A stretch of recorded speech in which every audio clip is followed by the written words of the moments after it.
উপস্থিত প্রধান অতিথি হিসেবে বিশ্বনাথ উপজেলা বিএনপির সংগ্রামী সভাপতি জনাব কৌশলী সাহেব,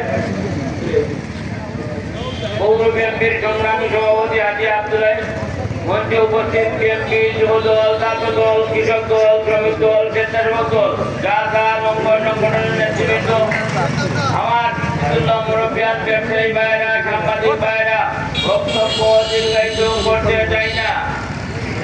আপনারা মানের জন্য গাড়ি চালক আনসার আলীকে গেল প্রেসিডেন্ট আওয়ামী লীগ সরকারের গুম নামক কারাগারে বন্দী করে রেখেছে।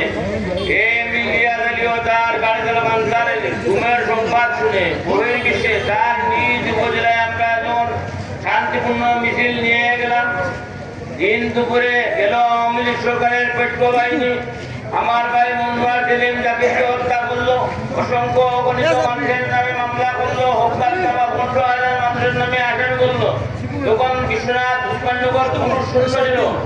তখন এই মিলিয়া দলের সহধর্মিনী আগামী তিনবারের প্রধানমন্ত্রী, আগামী দিনের প্রধানমন্ত্রী দেশনেত্রী বেগম খালেদা জিয়ার অন্যতম উপদেষ্টা জনাব তাসনিয়া মুজিবুর, এই দুর্যোগময় মুহূর্তে এই প্রিয় উপজেলা বিএনপির হাত ধরেছেন, কিন্তু এখন পর্যন্ত তার পিছপা হন নাই। প্রিয় সাথী ভাইরা, আগামী ফেব্রুয়ারিতে আমরা আশাবাদী নির্দলীয় নিরপেক্ষ নির্বাচন হবে। সেই নির্বাচনে টুর্নামেন্টে অংশগ্রহণ করবেন আপনারা আমার পবিত্র আমানতের মাধ্যমে বিপুল ভোটে জয়যুক্ত করে জাতীয় সংসদে পাঠাবো।